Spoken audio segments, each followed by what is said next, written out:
hamma yoqda trend bo'layotgan o'sha o'yinchoqni olib kelib qo'yganmiz. Hozirlarga ko'rsatib beramiz. Endi bizning vannamiz bo'lmagani uchun mana shunaqa kichkina idishchani topdik.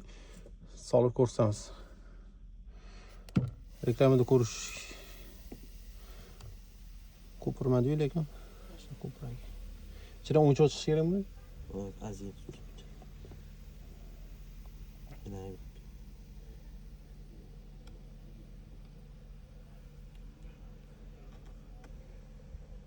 Ko'pchilik buni sun'iy intellekt qilingan deb aytadi. Biz endi hozir sinab ko'ramiz.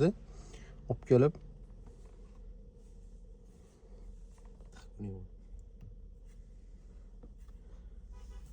Yo'q, hali endi ko'piryapti.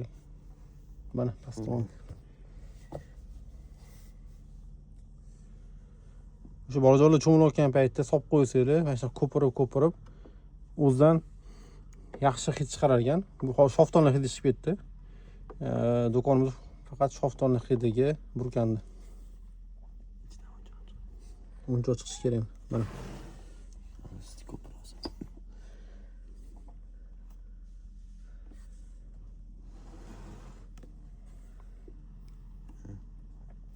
Qani? Chiqdimi? Mana tosh chiqdi. Bo'ldi mashinasi bo'lmaskan. Ichida mana shunaqangi o'yinchoq chiqar ekan. Aytganimizdek, rangi ham qip-qizil bo'lib qoldi. Bolajonlarni cho'milayotgan paytda qo'ysanglar, bolajonlarga qiziq o'yinchoq. Narxi 25 ming so'mdan, har xil ranglari bor. Aytganimdek, bu shoftoli tamligi, o'tda boshqa tamlilari ham bor. Do'konimizga kutib qolamiz.